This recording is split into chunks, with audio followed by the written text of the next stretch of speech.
Hi! Hello! నమస్తే. అస్సలామలైకుం. అందరూ ఎలా ఉన్నారు? మేమైతే చాలా బాగున్నాము. మీరెలా ఉన్నారన్నది నాకైతే కామెంట్ బాక్స్‌లో కామెంట్ చేయండి. ఎవరైనా ఫస్ట్ టైం వ్లాగ్ చూస్తుంటే మాత్రం తప్పకుండా లైక్ చేసి, షేర్ చేసి, సబ్స్క్రైబ్ చేయండి. సో, ఇంకా ఇదైతే డే రొటీన్ వ్లాగ్ అనమాట. సో, ఎలా గడిచింది? ఏంటి డే నేనేం ప్రిపేర్ చేశాను? అన్నదైతే మీతో షేర్ చేస్తాను. ఇక్కడైతే మార్నింగ్ లేవగానే ఆ రోజు బ్రేక్‌ఫాస్ట్ వచ్చేసి దోస, దోసలోకి ఆలు మసాలా, ఇంకా రాయలసీమ ఎర్ర కారం చట్నీ ఇవన్నీ చేస్తూ ఉన్నాను కాబట్టి ఫస్ట్ ఆలు అయితే బాయిల్‌కి పెట్టేసాననమాట కుక్కర్‌లో పెట్టేసి. అండ్ ఇక్కడ వచ్చేసి దోస పిండి అయితే చెక్ చేస్తూ ఉన్నాను ఫర్మెంట్ అయిందా లేదా అని. ఎండాకాలం కాబట్టి చక్కగా ఫర్మెంట్ అయిపోతుంది, టెన్షనే లేదు. అదే చలికాలం అనుకోండి కొంచెం లైక్ ఫర్మెంటేషన్ ప్రాసెస్‌కి టైం పడుతుందనమాట. ఇప్పుడైతే పెద్ద టైం కూడా పట్టదు, చక్కగా ఫర్మెంట్ అయిపోతది. సో, ఇక్కడ బాగా ఫర్మెంట్ అయితే ఇంక నేను ఫస్ట్ ఒకసారి మొత్తం కలిపేసుకొని ఒక బాక్స్‌లోకి అయితే వేసేసి తీసి పెట్టేసుకుంటాను. లేట్ చేయడం వల్ల ఏంటంటే ఎక్కువ పులిసిపోతుంది పిండి అని చెప్పేసి ఇంకా నాకెంత కావాలో అంత అదే గిన్నెలో పెట్టేసి ఇంకా మిగతాదంతా వేరేది ఇట్లా ఐస్ క్రీమ్ బాక్స్‌లు అట్లాంటివి ఉంటాయి కదా! సో, అలాంటి వాటిలలో వేసి పెట్టేసుకుంటాను. అయితే ఎప్పుడైనా కానీ ఐస్ క్రీమ్స్ అవన్నీ తెచ్చినా కూడా ఈ డబ్బాలన్నీ స్టోర్ చేసి పెట్టుకుంటాను. ఈ డబ్బాలన్నీ ఎప్పుడు యూజ్ అయితాయి అంటే ఎక్కడికైనా మనం ట్రావెల్ చేస్తున్నప్పుడు ఎవరికైనా ఏదైనా వేసి ఇవ్వాలన్నా, లేదంటే ఇట్లాంటివి దోస పిండ్లు, ఇడ్లీ పిండ్లు ఇంకా ఇట్లాంటివన్నీ తీయడానికైతే తీసి పెట్టుకోవడానికి ఫ్రిడ్జ్‌లో యూజ్ అవుతాయి. మళ్ళీ సపరేట్‌గా వీటి కోసం సపరేట్ కంటైనర్స్ ఇవన్నీ నేనైతే సపరేట్‌గా ఏం తీసుకోను. ఇంకా ఎప్పుడైనా ఐస్ క్రీమ్ బాక్స్‌లు అవన్నీ తెచ్చి ఉంటాయి కదా! అవన్నీ స్టోర్ చేసి పెట్టుకుంటాననమాట. సో, మా మమ్మీ అలానే చేస్తుంది. ఇంకా నేను అలానే చేస్తూ ఉన్నాను. ఏదైనా కావాలి అంటేనే ఆర్గనైజర్స్ లాంటివి తీసుకుంటాను. అంతేకానీ ఇంట్లో ఉన్న వాటితోనే అన్నీ మేనేజ్ చేసుకుంటూ ఉంటాను. సో, అది ఇక్కడొచ్చేసి ఇంకా దోసపిండి కలిపేసుకొని పాత్రలైతే ఎక్కడివక్కడ పెట్టేసుకుంటున్నాననమాట. సో, రెగ్యులర్‌గా ఇదే రొటీనే ఉంటుంది. ఫస్టు లైక్ లంచ్‌కి కానీ, బ్రేక్‌ఫాస్ట్ కానీ ఏమైనా ప్రిపేర్ చేయాల్సినవి ఉంటే అవి ప్రిపేర్ చేసేసి, దాని తర్వాత పాత్రలనేటివి సెట్ చేసుకుంటూ ఉంటాను. ఒక్కొక్కసారి పాత్రలు సెట్ చేసిన తర్వాత ప్రిపరేషన్ అట్లా చేసుకుంటా ఉంటాననమాట. అంటే టైంని బట్టి అంతే. ఇంకా రెగ్యులర్‌గా అయితే ఇదే రొటీనే ఉంటుంది. ఇంకా అంటే డిఫరెంట్‌గా పెద్దగా ఏమీ ఉండదనమాట. మార్నింగ్ లేచామా, ఫ్రెష్ అయ్యామా, దాని తర్వాత డీటాక్స్ వాటర్ అది తాగేసిన వెంటనే ఫస్ట్ వచ్చేసి చేసే పని బ్రేక్‌ఫాస్ట్, లంచ్ దానిల కోసం చూసేసిన తర్వాత మిగిలిన పనులైతే చేసుకుంటూ ఉంటాను. సో, ఇంకా ఆ రోజొచ్చేసి ఓన్లీ బ్రేక్‌ఫాస్ట్ ఒక్కటే ఉండే. అందుకని చెప్పేసి అంటే నదీమ్ ఆఫీస్‌కెళ్తున్నారు కానీ బ్రేక్‌ఫాస్ట్ దోసలే అవి తీసుకెళ్తాలే అన్నట్లయితే అన్నారు. ఇంకా సర్లే అని చెప్పేసి నేను కూడా మళ్ళీ సెపరేట్‌గా ఏమీ ప్రిపేర్ చేయలేదనమాట. సో, ఇంకా కారం దోసలు వేసేస్తే హ్యాపీగా తను తినేసి వెళ్ళి ఒక 2 దోసలు అట్లా తీసుకెళ్తారు లంచ్ బాక్స్‌లోకి. అది కూడా తినాలి అంటే తినాలని తీసుకెళ్తారు. దోస అట్లా ఉన్నప్పుడు మాత్రము మళ్ళీ ఆఫ్టర్‌నూన్ పెద్ద హెవీగా అయితే ఏం తినరనమాట. అది కూడా ఆఫీస్‌కెళ్ళేటప్పుడు. ఇంట్లో అయితే ఓకే కానీ ఆఫీస్‌కెళ్ళేటప్పుడు హెవీగా అయితే ఏం తినరు. అందుకని చెప్పేసనమాట. ఇక్కడ పాత్రలు అవన్నీ సెట్ చేసేసుకొని ఇంకా ఆనియన్స్ అవన్నీ కట్ చేసుకుంటూ ఉన్నాను. సో, ఉర్లగడ్డ పళ్ళెంకి దాని తర్వాత ఇంకా ఈ మన రాయలసీమ ఎర్ర కారానికనమాట. ఈ రెండిటికి నేనైతే ముందే అన్ని ఆనియన్స్, పచ్చిమిర్చి, కరివేపాకు, కొత్తిమీర ఇవన్నీ కట్ చేసుకొని పెట్టుకుంటూ ఉన్నాను. అంతలోపులో నాది బయటికెళ్ళి టెంకాయ అయితే తీసుకొనొచ్చారు. చాలా రోజుల నుంచి ఏ దాంట్లోకైనా పల్లీ చట్నీ ప్రిపేర్ చేస్తూ ఉన్నాననమాట. నాకే చాలా బోరింగ్‌గా అనిపించింది ఒకటేలాగా తినడం అంటే అని ఇంకా టెంకాయ అయితే తీసుకొని రమ్మని చెప్పాను. సరే అని తను టెంకాయ తీసుకొనొచ్చి ఒలిచి దాన్ని కట్ చేసి నాకైతే ఇస్తారనమాట. ఇది మాత్రం తన రెగ్యులర్ రొటీన్. అంటే టెంకాయ తెచ్చినప్పుడల్లా తన రొటీను. సో, ఏదైనా హెల్ప్ చేయమంటే కంపల్సరీ చేస్తారు. ఒక్కొక్కసారి తనంతకు తనే వచ్చి ఇది చేస్తా, అది చేస్తా అంటారు. కానీ నాకు ఏంటంటే పర్సనల్‌గా కిచెన్‌లో నేను కుకింగ్ చేస్తున్నప్పుడు పక్కన ఎవరైనా ఉంటే అంత నచ్చదనమాట. నచ్చదు ఇన్ ద సెన్స్ ఏంటంటే నాకు కొంచెం లైక్ ఏంటంటే టెన్షన్ లాగా అనిపిస్తది. ఒకటే దాన్నే ఉన్నానంటే బాగా హ్యాపీగా చేసేసుకుంటాను. అలానే ఫాస్ట్‌గా కూడా చేస్తాను. నాతో పాటు ఎవరైనా హెల్ప్ అయితే చేస్తూ ఉంటారు కానీ అంటే చేయాలని వచ్చినా కూడా నాకు ఆ పని నేను చేసే టైం కంటే కూడా చాలా డిలే అయిపోతుందనమాట. రెగ్యులర్‌గా ఎలా ఉంటుంది ఎవరైనా హెల్ప్ చేస్తే ఫాస్ట్‌గా అయిపోతాయి వర్క్స్ అనేటివి అన్నట్లు ఉంటది కదా! కానీ నాతో పాటు అంటే పక్కన ఎవరైనా కట్ చేసి ఇచ్చినా సరిపోతుంది కానీ నాతో పాటు నిల్చుకొని అక్కడే వాళ్ళు వేరే వంట చేయడము, లేదంటే మనకి అన్నీ అందివ్వడం అట్లుంటే మాత్రం నాకు చాలా పని అనేది డిలే అవుతున్నట్లు అనిపిస్తది. అండ్ నాకు అంత అంటే ఇప్పుడు నేను ఏదైనా కర్రీ ప్రిపేర్ చేస్తున్నాననుకోండి, నేను మాత్రం ప్రిపేర్ చేస్తేనే నాకు నచ్చుతుంది. అంటే అందులో ఇద్దరి చేతులు పడి అట్లా ఉంటే మాత్రం నాకు అంత నచ్చదనమాట.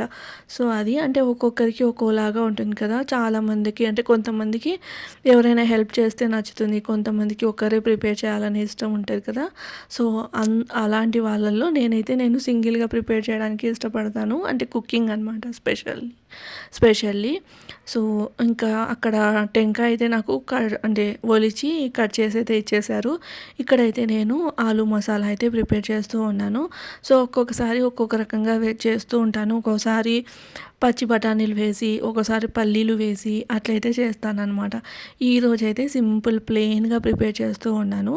అయితే ఒక కడాయిలో నూనె వేసి ఆవాలు, జీలకర్ర, మినపప్పు, శనగపప్పు నేనైతే కంపల్సరీ వేస్తాను. పళ్ళెంలో అప్పుడే టేస్ట్ ఉంటుంది. దాని తర్వాత పొడువుగా కట్ చేసుకున్న ఆనియన్స్, తర్వాత పచ్చిమిర్చి పేస్ట్ వేస్తూ ఉంటాను. అంటే లైక్ కచ్చా పచ్చాగా దంచి అట్లా వేస్తూ ఉంటాను. ఒక్కొక్కసారి ఏం చేస్తానంటే అట్లే కట్ చేసి వేస్తాననమాట. సో, ఈరోజైతే కట్ చేసేసాను. అండ్ ఈ మధ్య ఉర్లగడ్డలు అంటే ఆలు అనమాట లోపల వాటర్ కన్సిస్టెన్సీ అనేది కొంచెం తక్కువగా ఉన్నట్లు అనిపిస్తూ ఉంది.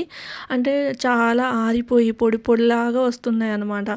ఎంత మనం అంటే వెట్‌లాగా చేద్దామన్నా కూడా దోస వేసే టైంకి చాలా డ్రైగా అయిపోతుంది. అట్లా డ్రైగా ఉంటే నాకు అస్సలు నచ్చదు. అలానే నదీమ్‌కి కూడా నచ్చదనమాట. నేనేం చేస్తాను అంటే కొన్ని వాటర్ వేస్తాను. వాటర్ వేయడం వల్ల మనకి అంటే నూనె ఎక్కువగా వేయకోకుండా ఓన్లీ పోపులో మనం ఎంత నూనె వేస్తామో అంతే నూనె వేసి మధ్యలో కొన్ని వాటర్ వేసాము అంటే అట్లా డ్రైగా ఉండకోకుండా కొంచెం వెట్‌గా బావుంటుందనమాట. ఎప్పుడే కానీ ఉర్లగడ్డలు డ్రైగా ఉంటే ఎందుకో తినాలనిపించదు. సో, అది ఇక్కడ ఆనియన్, పచ్చిమిర్చి వేగిన తర్వాత బాయిల్ చేసుకున్న ఆలుని మ్యాష్ చేసేసి వేసేసుకొని అండ్ ఈ ఆలు మసాలాలో ఎక్కువగా కొత్తిమీర ఉంటే బాగుంటుంది. కొత్తిమీర, కరివేపాకు, తర్వాత శనగపప్పు ఈ వీటి వల్ల టేస్ట్ అనేది చాలా బాగా వస్తుంది. అండ్ ఆనియన్స్ ఎక్కువ అండ్ ఈ ఆలు అనేది కొంచెం తక్కువ ఉండాలన్నమాట. అప్పుడు టేస్ట్ బాగుంటుంది మసాలాకి. ఎగ్జాక్ట్‌గా మనం బయట మసాలా దోసకి ఎట్లయితే తింటామో హోటల్స్‌లలో అలా ఉంటుందన్నమాట. కొంతమంది ఇందులో ఇంకా అల్లం వెల్లుల్లి పేస్ట్ కూడా వేస్తారు. అది ఓకే. కానీ ఇది నాకు బాగా నచ్చుతుందనమాట. సింపుల్‌గా, ప్లెయిన్‌గా ఎప్పుడైనా కానీ ఎక్కువ మసాలాలు లేని ఫుడ్సే తినాలి కదా! ఇప్పుడు చిన్న దాంట్లో అల్లం వెల్లుల్లి పేస్ట్ వేసామంటే అంటే టేస్ట్ అనేది మనకి సపరేట్‌గా తిన్నామన్న ఫీలింగ్ రాదనమాట. ఒకటే టైప్ లాగా ఫుడ్ తింటున్నాం మార్నింగ్, ఆఫ్టర్‌నూన్, నైట్ అన్నట్లు అనిపిస్తూ ఉంటది.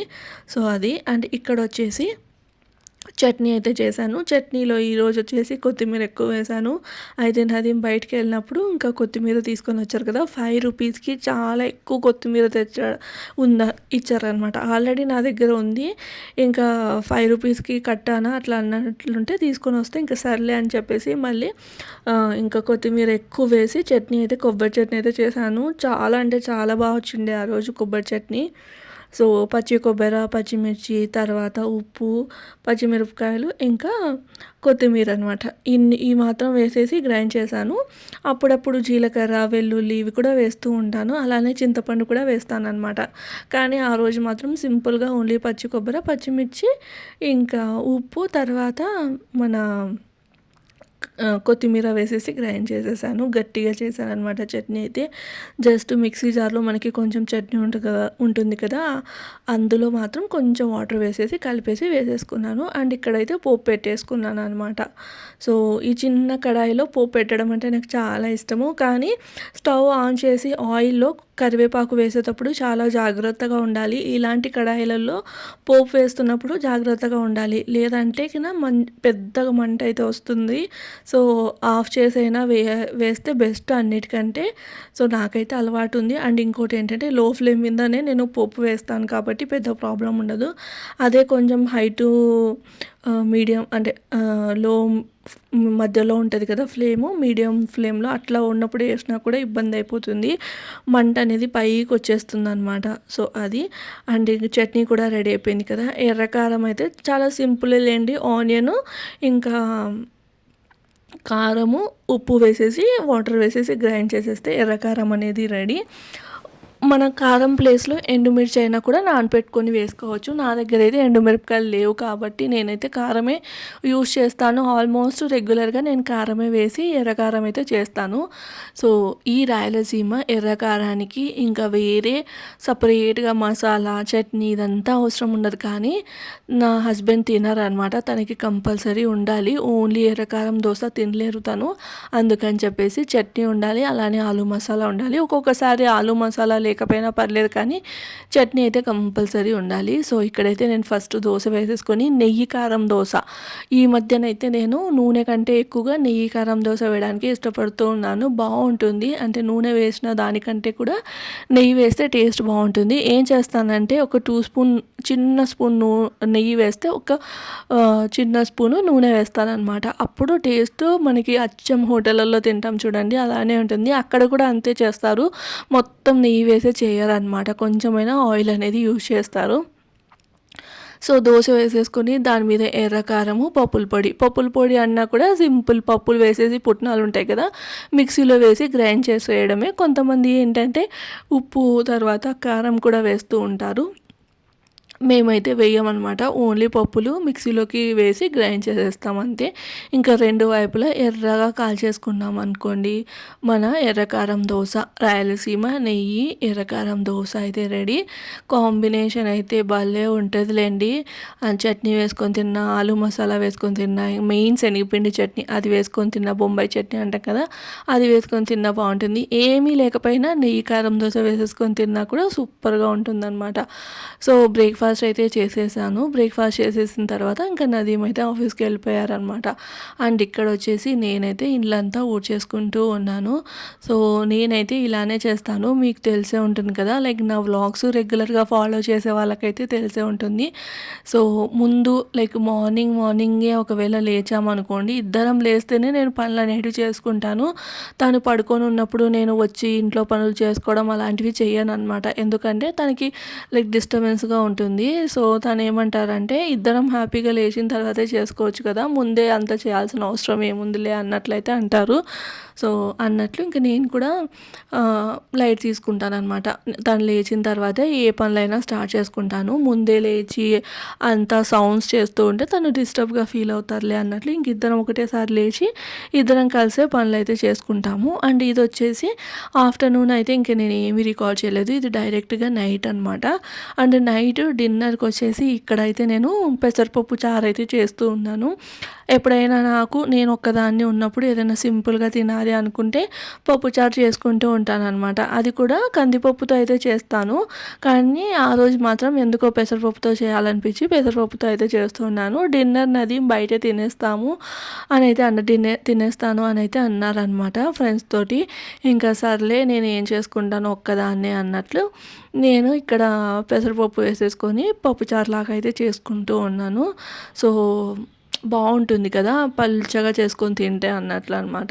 ముందొచ్చేసి చపాతీ ఇంకా వేరే ఏదైనా చేద్దాం సబ్జీ అట్లాంటిది చేద్దామనైతే అనుకున్నానులే కానీ ఇంకా నదీమ్ బయట డిన్నర్ చేస్తా అనేసరికి ఇంకా నేను నా ఒక్కదానికి ఏం చేయాలని చాలాసేపు ఆలోచించి ఇట్లా పెసరపప్పు చారైతే చేస్తూ ఉన్నాను. చేయడం అయితే ఫస్ట్ టైము, తినడం అయితే సెకండ్ టైము. ఒకసారి లైక్ నేను జాబ్ చేస్తున్నప్పుడు ఆఫీస్‌లో తిన్నాననమాట. ఎవరో తెస్తే తిన్నాను. ఇది నేను చేయడం మాత్రం ఫస్ట్ టైము. యూట్యూబ్‌లో చూసి చేస్తూ ఉన్నాననమాట.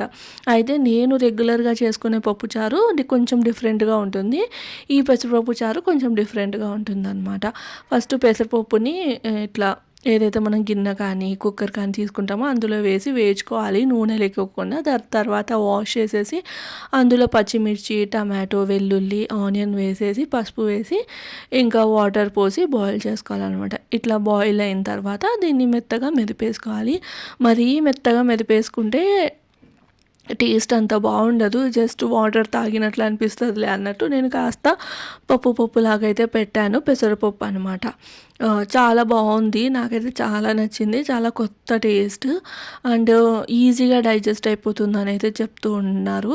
సో, నిజంగానే చాలా ఈజీగా డైజెస్ట్ అయిపోయింది. అండ్ ఎండాకాలంలో ఈ పెసరపప్పుతోటి ఏది తిన్నా కూడా చలువ చేస్తుంది కదా! పెసరపప్పు అంటేనే చలువ చేస్తుంది. అందుకని చెప్పేసి ఇంకా సర్లే ఇంక ఇంట్లో పెసరపప్పు కూడా ఉన్నాయి. నేను నేను దాంతోటి సపరేట్‌గా ఏం చెయ్యను. మరీ పురుగు అది పట్టేస్తది కదా అన్నట్లు పెసరపప్పు అయితే చారు అయితే చేశాననమాట. అయితే ఇందులో నిమ్మకాయ వేయమన్నారు కానీ నాకు నిమ్మకాయ కంటే కూడా చింతపండు రసం వేస్తే బావుంటుందనిపించి నేనైతే చింతపండుని నానపెట్టుకొని చింతపండు రసం అయితే వేసేసి ఇంకా ఇట్లయితే మెదిపేసుకున్నాననమాట. అంటే రుచికి సరిపడినంత ఉప్పు వేసేసి అండ్ పోపుకి మేమైతే రెగ్యులర్‌గా చేసుకునే కందిపప్పుతో చేసుకునే పప్పు చారులో అయితే గిన ఆనియన్ వేసి పోపు పెడతాము. కానీ ఇంకా ఇందులో ఆనియన్ వేసి లేకోకుండా ఎలా చెప్తే అలానే చేశాను. ఒక్క నిమ్మకాయ ప్లేస్‌లో చింతపండయితే యూజ్ చేస్తూ ఉన్నాననమాట. అంతే. అంటే నాకు లైక్ ఎందుకో నిమ్మకాయ వేస్తే బావుంటుందా లేదా అన్నట్లయితే అనిపించింది. సర్లే నెక్స్ట్ టైమ్ ఎప్పుడైనా ట్రై చేద్దాము. ఇప్పుడు ఎందుకు లైక్ ఇవన్నీ చేయడం ఎక్స్‌పెరిమెంట్స్ అన్నట్లు చింతపండు రసం అయితే వేశాను. నిజంగా అంటే చాలా బాగా వచ్చింది. చాలా కడుపుకి హాయిగా అనిపించిందనమాట. వేడి వేడి అన్నంలో ఈ పెసరపప్పు చారు వేసుకొని తింటే. సో, ఎంతమందికి ఈ పెసరపప్పు చారు తెలుసు అండ్ ఎంతమందికి ఇష్టమో నాకైతే కామెంట్ చేయండి. మేమైతే అసలు ఎక్కువగా ఏం చెయ్యమనమాట. ఎప్పుడు కందిపప్పే ఎక్కువగా వాడేది కందిపప్పే అనమాట. సో, పెసరపప్పుతో చేయడం అయితే ఇది ఫస్ట్ టైము. చాలా బా అనిపించింది. అండ్ కన్సిస్టెన్సీ పల్చగా ఉంటేనే బావుంటుంది కాబట్టి నేనైతే వాటరు ఇంకా సాల్ట్ అడ్జస్ట్ వేసుకుంటూ ఉన్నాననమాట. ఫస్ట్ టైం చేసినా కూడా అస్సలు అట్లా అనిపించలేదు. ఫస్ట్ టైం చేసినట్లయితే కొంచెం కూడా అనిపియలేదనమాట. అండ్ ఇక్కడ వచ్చేసి పోపు పెట్టేశాను. ఆయిల్‌లో ఆవాలు, జీలకర్ర, తర్వాత వెల్లుల్లి రెబ్బలు కచ్చా పచ్చాగా దంచి వేసేసి అయితే ఎండుమిర్చి ప్లేస్‌లో నేనైతే మజ్జిగమిరపకాయలు వేశాను. మజ్జిగ మిరపకాయలు వేయడం వల్ల టేస్ట్ అనేది ఇంకాస్త ఎక్కువ అయిపోయినట్లు అనిపించింది. లైక్ మజ్జిగ మిరపకాయలు మధ్య మధ్యలో నంచుకుంటూ ఇంకా వేరే లైక్ సైడ్ డిష్ ఏమీ లేకోకుండా భలే ఉండే. సో, ఇది ఈ వ్లాగ్ అయితే ఎండ్ చేస్తున్నాను. నచ్చితే లైక్ చేసి సబ్స్క్రైబ్. బాయ్.